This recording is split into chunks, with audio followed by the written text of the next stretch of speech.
People say killing Jedi is hard. It's not. You just have to be smart about it. No blasters, no getting close to them, no attacking them directly when you can gun down their allies instead. The Jedi Knights were some of the most devastating fighters in the Star Wars galaxy, rivaled only by the Lords of the Sith. Thanks to their lightsabers and the powerful abilities granted to them by the Force, few non-sensitives could match them in combat. Those non-Force sensitives who could regularly kill Jedi, such as some notable Mandalorian warriors and General Grievous, are often seen as legendary for such an ability. But what if we were to tell you that killing Jedi wasn't as hard as it may seem? What if we were to tell you that there were techniques that made killing Jedi far easier?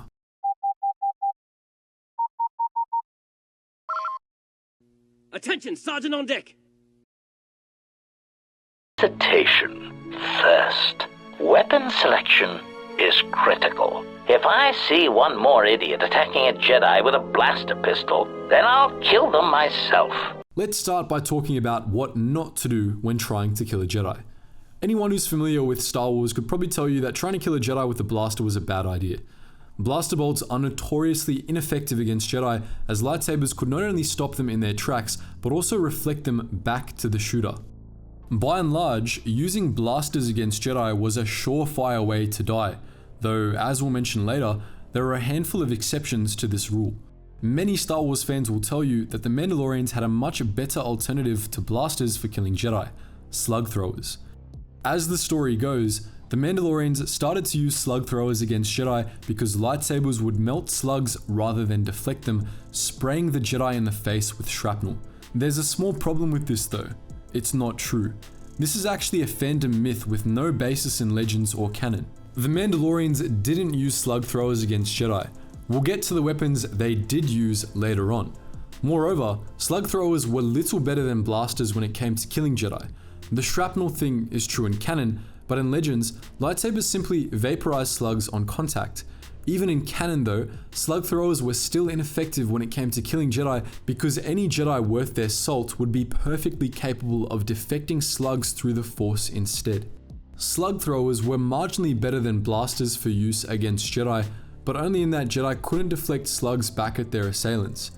Nonetheless, most Jedi hunters didn't bother with the blaster/slug thrower debate because as a general rule, shooting a Jedi was a terrible approach no matter what you shot at them. One weapon was a bit of an exception to this rule though, the flamethrower. Flamethrowers were a favorite among Jedi killers, and they were one of the Mandalorians' preferred methods of dealing with Jedi. Not only were lightsabers ineffective against a burst of flames, but it was harder for Jedi to telekinetically manage flamethrower attacks as well. Generally, explosives were the best sorts of weapons to use against Jedi. Grenades and rockets were considerably more effective against Jedi than flamethrowers, as they had the same advantages but were much more powerful. Mines were also a favorite of seasoned Jedi hunters, since Jedi typically preferred to charge at their targets in an attack, and crafty hunters could get them to just run into minefields and blow themselves up. Some Jedi hunters also used poison gas against Jedi, though that usually only worked when it was unexpected. One of the simpler methods Jedi hunters used to defeat the lightsaber was to either use the lightsabers themselves or use lightsaber resistant equipment. Some carried Frick electro staffs, which could parry lightsabers, while others used Cortosis blades, which could actually short lightsabers out. Cortosis or Beskar armor was also an effective defensive option, albeit an expensive one. Energy shields were a cheaper alternative. Lastly, the Mandalorians pioneered the tactic of using jetpacks to stay out of lightsaber range entirely, which had the added benefit of disorienting targets. While weapon selection was very important in dealing with Jedi, not even the best weapons could reliably kill Jedi unless they were paired with good tactics. No Jedi hunter worth their salt gave their targets fair fights. Instead, they used ambush tactics and trickery to kill their marks. One of the best ways to kill Jedi was to hide and then strike quickly and unexpectedly. If possible, they wouldn't let the Jedi know they were there until it was too late. This tactic was best paired with weapons that killed Jedi instantly, including weapons that would otherwise be a poor choice. Sniping with a blaster or slug thrower rifle was a very simple and effective way to kill Jedi, provided the Jedi hunter masked their presence well and hit their target on the first try. Many Jedi hunters found great success in attacking Jedi indirectly. They would, in some way, harm or endanger a Jedi's friends or allies, leading the Jedi to act recklessly, giving the hunter an opening to make the kill. This ties into a larger Jedi vulnerability, but we'll get into that in a little bit. Lastly, overwhelming odds was perhaps the most surefire way to kill a Jedi. Few Jedi could hold their own against entire armies for long, and their lightsabers weren't able to deflect everything at once. During the Mandalorian Wars, this was how the Mandalorians cleared house. In a time before such weapons were commonplace, they made big, heavy repeating blasters which could spray high volumes of blaster bolts that Jedi would struggle to manage.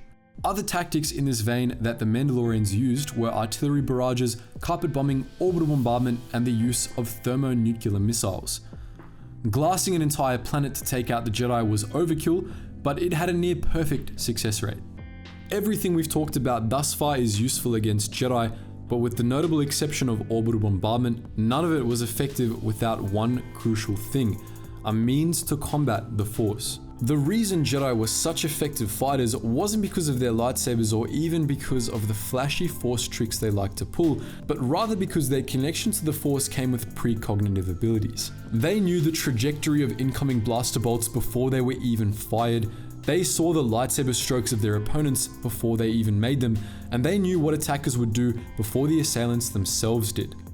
Jedi saw things before they happened, and it was because of this, and this alone, that they were so hard to fight.